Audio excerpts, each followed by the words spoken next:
مسلم شریف میں حدیث پاک ہے، کریم آقا صلی اللہ علیہ وآلہ وسلم نے ارشاد فرمایا کہ اللہ تبارک و تعالی نے تم پر حج فرض کیا ہے۔ ایک صحابی بیٹھے تھے، ان کا نام حضرت اقرع بن حابس رضی اللہ تعالی عنہ تھا۔ وہ کہنے لگے حضور ہر سال حج فرض ہے۔ کریم آقا صلی اللہ علیہ وآلہ وسلم نے خاموشی اختیار کی۔ دوسری بار پھر فرمایا حضور نے کہ اللہ تعالی نے تم پر حج فرض کیا ہے۔ وہ پھر عرض گزار ہوئے، یا رسول اللہ ہر سال حج فرض ہے۔ آقا علیہ السلام نے پھر خاموشی اختیار کی۔ تیسری بار انہوں نے پھر سوال کیا یہی، تو اللہ تبارک و تعالی نے یہ آیت مبارکہ نازل فرمائی۔ کریم آقا صلی اللہ علیہ وآلہ وسلم نے ارشاد فرمایا کہ اگر میں ہاں کہہ دیتا نا کہ ہاں تم پر حج ہر سال حج فرض ہے، تو پھر تم پر ہر سال حج فرض ہو جانا تھا۔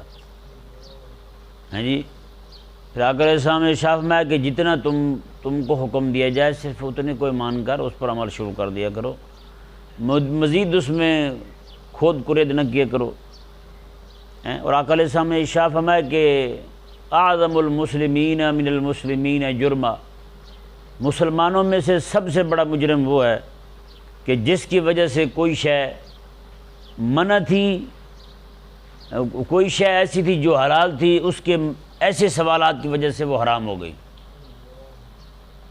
کیونکہ قرآن کا نزول ہو رہا تھا، کسی بندے نے ایسے سوال کر دیا، جتنا حکم دیا جائے اتنا بس مانو، ٹھیک ہے جی، مزید اس پر کھود کرید کرنا، مزید اس پہ سوالات کرنا، یہ ضروری نہیں ہوتا کہ ہر بار یہ تنگ کرنے کے لیے ہوتا ہے سوال کرنا، یہ بعض اوقات غلبہ طاعت میں غلو کی وجہ سے بھی ہوتا ہے۔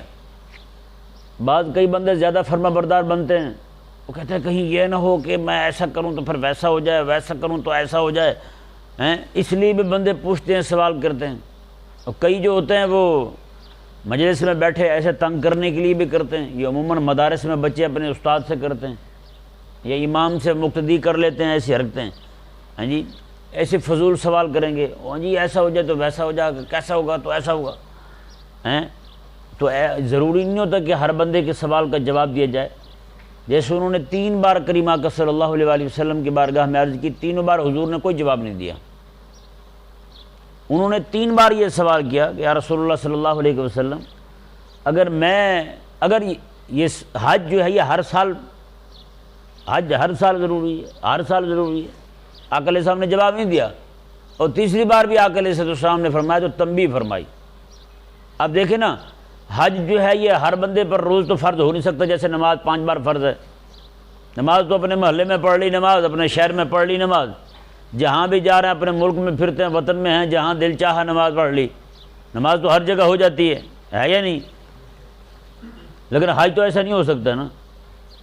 تو ظاہری بات ہے حج جو ہے پھر ہر سال واجب بھی نہیں ہے، اور ہر دن واجب بھی نہیں ہے، ہر سال بھی واجب نہیں ہے، کیونکہ ہر بندے کو اتنی گنجائش بھی نہیں ہوتی ہر سال حج کرنے کی۔ جی، تو اس لیے آقا علیہ السلام نے ارشاد فرمایا کہ جتنا تمہیں کہا گیا اتنا مانو، بس ٹھیک ہے، اسی پر عمل کرو۔ اور پھر فرمایا، دوسری روایت جو ہے وہ یہ ہے اس آیت مبارکہ کے شان نزول کے متعلق، آقا علیہ السلام کے ایک صحابی تھے جن کے متعلق لوگ نعوذ باللہ من ذالک انہیں کہتے تھے کہ جو تیرا ابا مشہور ہے نا وہ تیرا ابا نہیں ہے، تیرا ابا کوئی اور ہے، نعوذ باللہ من ذالک۔ تو انہوں نے بھی ایک دن سوال کر دیا۔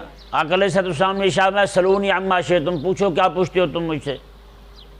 تو وہ کھڑے ہوئے، یا رسول اللہ صلی اللہ علیہ وسلم میرا ابا کون ہے؟ آقا علیہ السلام نے میں ابو کا حذیفہ، کہ تیرا ابا مشہور ہے نا حذیفہ، وہی تیرا ابا ہے، حقیقت میں تیرا ابا ہے ہی وہی، حقیقت میں بھی تیرا ابا وہی ہے۔ یہ آقا علیہ السلام نے بیان فرما دیا۔ اب حضور نے رب تعالیٰ نے قرآن نازل کر کے منع فرمایا اس بات سے، میں کہ کہیں یہ نہ ہو کہ تم ایسی بات پوچھو بعد میں جواب ایسا آئے جو تمہیں ناگوار گزرے۔ ہاں جی، کوئی قصے کے متعلق پوچھو، وہ تمہیں بیان کیا جائے، پھر تم اس سے متاثر نہ ہو۔ کسی حکم کے متعلق پوچھو، پہلے وہ چیز حرام نہیں تھی، اب پوچھنے کی وجہ سے حرام ہو گئی ہیں۔ تم تو غلبہ طاعت میں غلوب کی وجہ سے پوچھ رہے ہو ہیں، ہاں جی ایسا کیوں ہے ویسا، یہ کتنی بار ہے، ہر سال ہے، یہ تو تم نے سوال کر دیا۔ لیکن آقا کے سامنے میں کہ اگر میں صرف نعم کہہ دیتا نا تو ہر سال تم پہ حج فرض ہو جانا تھا۔ اب بتائیں اگر وہ آقا علیہ السلام نعم فرما دیتے تو سال ہر ایک پر حج جو ہے وہ لازم ہو جاتا، اور ہر سال میں لازم ہو جاتا، تو بتائیں کون جا پاتا ہر سال؟ پھر اتنی وسعت نہیں ہوتی، اتنی گنجائش نہیں ہوتی۔ تو اس لیے خلاق کائنات نے یہ آیہ مبارکہ نازل فرمائی۔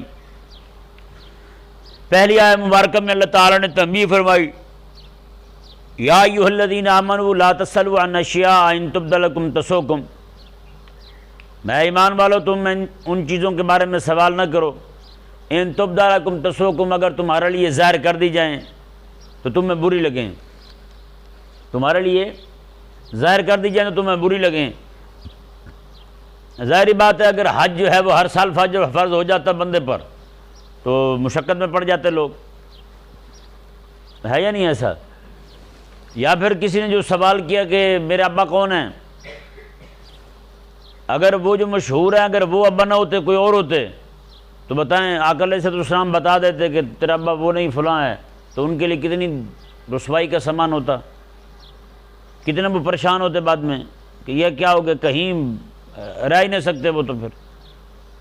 تو اس لیے خلاق کائنات نے منع فرمایا، ہاں جی علماء کے پاس جانے کے، سوالات کرنے سے بھی ممانعت ہے، ایسے سوال بندہ کرے، اور خاص طور پر کسی بھی مسلمان سے، عالم تو عالم ہے نا، کسی بھی مسلمان کو صرف تنگ کرنے کے لیے سوال کرنا یہ تو ہے ہی حرام، جائز نہیں ہے، کیونکہ خواہ مخواہ اسے تکلیف میں ڈالنا۔